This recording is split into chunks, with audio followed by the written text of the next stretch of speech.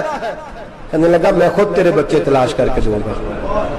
صلاح الدین چند سپاہی ساتھ گلی گلی نکلے، گلی گلی فجر کے نکلے، اثر ہو گئی، تھک گئے، 2 نمازیں صحرا میں پڑھی، جنگل کے اندر پہنچے تو ایک کونے میں 4 بچے ایک جگہ ڈرے اور سہمے ہوئے بیٹھے ملے۔ صلاح الدین ایوبی اٹھا کے لائے، ماں کو کہنے لگے تیرے بچے ہیں۔ نکلا اس لیے تھا کہ میرے نبی نے فرمایا بچے جدا ہوں تو ماں کو درد بڑا ہوتا ہے، اور میرے رسول نے فرمایا تھا جب جنگ کرنے جاؤ تو کھیت برباد نہ کرنا، فصلیں تباہ نہ کرنا، بچوں کو ماں سے جدا نہ کرنا۔ فرمایا میں سوچ رہا تھا تیرے بچے کہیں میری وجہ سے جدا ہو گئے تو مصطفیٰ کو جواب کیا دینا۔ فرمایا تیرے بچے ڈھونڈ کے لایا ہوں۔ بچے ماں کے پاس آنے لگے تو ماں نے بڑے بیٹے کے منہ پہ تھپڑ مارا، کہتا اماں کیا ہوا؟ کہنے لگے تو نے سنا نہیں کہ دشمن کے بچوں کی اتنی حفاظت کرتا ہے، میرے پاس نہ جا، اس کے قدموں میں بیٹھ جا۔ جس نبی کے غلام اتنے سچے ہیں وہ نبی کتنا سچا ہوگا، جس نبی کے نوکر اتنے کھڑے ہیں وہ نبی کتنا کھڑا ہوگا، جا کے کلمہ پڑھ لے۔ میرے دوست یہ اسلام ہے جس نے غیروں کا درد بھی اپنے سینے میں رکھا۔ اقبال کہتا ہے سارے زمانے کا درد ہمارے ہی سینے میں ہے، برما کا مسلمان ہو یا عراق، لیبیا، افغانستان، کشمیر کا مسلمان ہو، میرے دوست وہ غیر نہیں ہے، وہ تیرا اپنا ہے۔ اس کا رنگ نہ دیکھ، اس کی بولی نہ دیکھ، اس کا قبیلہ اور علاقہ نہ دیکھ، دیکھ کہ وہ تیرے رسول کا کلمہ پڑھتا ہے، وہ دیکھ کہ وہ کعبے کی طرف منہ کر کے نماز پڑھتا ہے، دیکھ کہ تیرا اور اس کا نصاب زندگی قرآن ایک ہے۔ میرے دوست کچھ نہیں کر سکتا تو دعا تو کر دیا کر، کچھ نہیں کر سکتا تو التجا تو کر دیا کر، اللہ کے حضور یہ تو کہا کر کہ اللہ مسلمان جہاں بھی ہیں تو ان کی مدد فرما، اللہ مسلمان جہاں بھی ہیں تو ان کی غیبی امداد فرما۔ یہ دعا تو میرے دوست ضرور کیا کرو، سوچ بڑی کریں، جب بھی آپ بولیں، جب بھی آپ لکھیں، جب بھی کسی سے بات کریں تو بحثیت مسلمان کے بات کریں، بحثیت ایک نبی پاک کے غلام کے بات کریں، اپنی زندگی اس انداز میں ترتیب دیں کہ پہلے آپ مسلمان ہیں، اس کے بعد آپ کچھ اور ہیں، پہلے اسلام کی بات کریں، بڑی بات کریں، بڑے حوصلے کی بات کریں، پھر اسلام کو قوت ملے گی، پھر بیداری امت کو نصیب ہوگی۔ اللہ کریم برما کے مسلمانوں کو اپنی رحمت کی ٹھنڈی چھاؤں نصیب فرمائے، ہمیشہ مدحت خیر الانام میں گزرے، دعا ہے یہ عمر درود و سلام میں گزرے۔ آخر دعوانا ان الحمدللہ رب العالمین۔